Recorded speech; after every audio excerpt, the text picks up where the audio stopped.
A paz do Senhor Jesus Cristo, meus queridos irmãos e irmãs da Escola Bíblica Dominical. Hoje refletiremos sobre a lição 9 do segundo trimestre de 2026, com o tema Jacó e Esaú, irmãos em conflitos. Nosso estudo está fundamentado no livro de Gênesis e nos convida a compreender como conflitos familiares podem revelar tanto a fragilidade humana quanto a soberania de Deus no cumprimento de seus propósitos. Inicialmente, é importante observar o contexto em que esses dois irmãos são gerados. A Escritura nos diz: Isaac orou instantemente ao Senhor por sua mulher, porquanto era estéril. E o Senhor ouviu as suas orações, e Rebeca, sua mulher, concebeu. Gênesis 25, 21. Desde o ventre já havia uma tensão, e os filhos lutavam dentro dela. Então disse: se assim é, por que sou eu assim? E foi consultar ao Senhor. Gênesis 25, 22. Essa inquietação revela que havia algo incomum naquele nascimento. Deus responde: 2 nações há no teu ventre, e um povo será mais forte que o outro povo, e o maior servirá ao menor. Gênesis 25, 23. Aqui encontramos um princípio importante. Antes mesmo do nascimento, Deus já manifesta sua soberania. Em termos exegéticos, a ideia de servirá aponta para uma inversão da ordem natural, algo recorrente nas Escrituras, onde Deus escolhe não segundo os padrões humanos, mas conforme sua vontade. Em seguida, vemos o desenvolvimento do caráter de cada irmão. E saiu o primeiro ruivo, e chamaram o seu nome Esaú. E depois saiu o seu irmão, agarrado a sua mão ao calcanhar de Esaú. Por isso se chamou o seu nome Jacó. Gênesis 25, 25 e 26.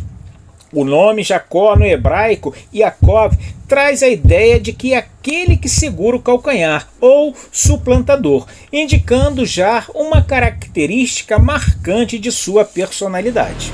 A Bíblia descreve: e era Esaú homem perito na caça, homem do campo, mas Jacó era homem simples, habitando em tendas. Gênesis 25, 27. Essa diferença não é apenas de estilo de vida, mas revela inclinações distintas. Esaú representa o imediatismo, enquanto Jacó demonstra interesse por aquilo que é duradouro, ainda que seus métodos sejam questionáveis. O conflito se intensifica quando lemos: e Jacó cozeu um guisado, e veio Esaú do campo, e estava ele cansado. E disse Esaú a Jacó: deixa-me, peço-te comer desse guisado vermelho. E Jacó disse: vende-me hoje a tua primogenitura. Gênesis 25, 29 a 31. Esaú responde: eis que estou a ponto de morrer, e para que me servirá então a primogenitura? Gênesis 25, 32. Esse episódio revela um princípio espiritual profundo. Desprezar o que é espiritual por causa de necessidades momentâneas traz consequências duradouras. O autor aos Hebreus posteriormente adverte sobre isso, Hebreus 12:16, mostrando que Esaú se tornou símbolo de alguém que não valorizou as coisas sagradas. Na continuidade, o conflito alcança seu ponto mais crítico na questão da bênção patriarcal. Em Gênesis 27, vemos Jacó, orientado por sua mãe, aproximando-se de Isaac para receber a bênção destinada ao primogênito. O texto diz: chega-te agora e apalpa-me, filho meu, se és meu filho Esaú, mesmo ou não. Gênesis 27, 21. E mais adiante: assim o abençoou. Gênesis 27, 23. Esse momento é complexo. Por um lado, há engano. Por outro, há o cumprimento da palavra divina previamente anunciada. Isso não justifica o erro, mas revela que os propósitos de Deus não são frustrados pelas falhas humanas. Esaú, ao perceber o ocorrido, clama: não reservaste, pois, para mim bênção nenhuma? Gênesis 27, 36. Esse clamor expressa dor, perda e também as consequências de decisões anteriores. O conflito agora deixa de ser apenas interno e se torna declarado. Esaú aborreceu a Jacó e disse consigo: chegar-se-ão os dias de luto por meu pai, e matarei a Jacó, meu irmão. Gênesis 27, 41. Mais adiante, somos levados a refletir sobre as implicações espirituais desse conflito. A família, que deveria ser um lugar de comunhão, torna-se cenário de divisão. Preferências parentais, decisões precipitadas e atitudes enganosas contribuíram para essa ruptura. Contudo, mesmo em meio ao caos, Deus continua agindo. Isso nos ensina que a graça divina opera, mesmo quando o ser humano falha. Jacó ainda passaria por um processo de transformação profunda, mostrando que Deus não apenas escolhe, mas também molda. Por fim, ao olharmos para essa narrativa, percebemos aplicações claras para a vida cristã. Quantas vezes conflitos surgem por inveja, competição, falta de diálogo ou decisões impulsivas?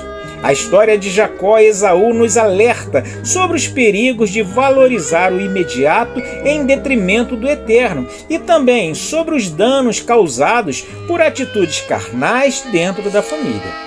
Ao mesmo tempo, somos encorajados a confiar que Deus é capaz de transformar histórias marcadas por conflitos em testemunhos de sua graça. Concluímos, portanto, que Jacó e Esaú, irmãos em conflitos, não é apenas um relato histórico, mas um espelho da realidade humana. A herança espiritual exige responsabilidade, discernimento e temor a Deus. Que possamos aprender a valorizar aquilo que é eterno, a agir com integridade e a buscar a reconciliação, permitindo que Deus conduza a nossa história segundo a sua perfeita vontade. Chegamos assim, meus irmãos, ao final deste vídeo. Esperamos que esta síntese de nossa 9ª lição do 2º trimestre tenha motivado cada um de vocês a estarem conosco no próximo domingo em uma escola dominical bem pertinho de sua casa. Próxima sexta-feira, continuaremos estudando o livro de Salmos de uma forma exegética, pentecostal e de acordo com a tradição judaica da época em que cada salmo foi escrito. Por isso, eu te convido a acessar nosso canal no YouTube, assistir, comentar, compartilhar e se inscrever para ser avisado todas as vezes que lançarmos um vídeo novo. Fiquem com Deus e que Deus os abençoe em Cristo Jesus.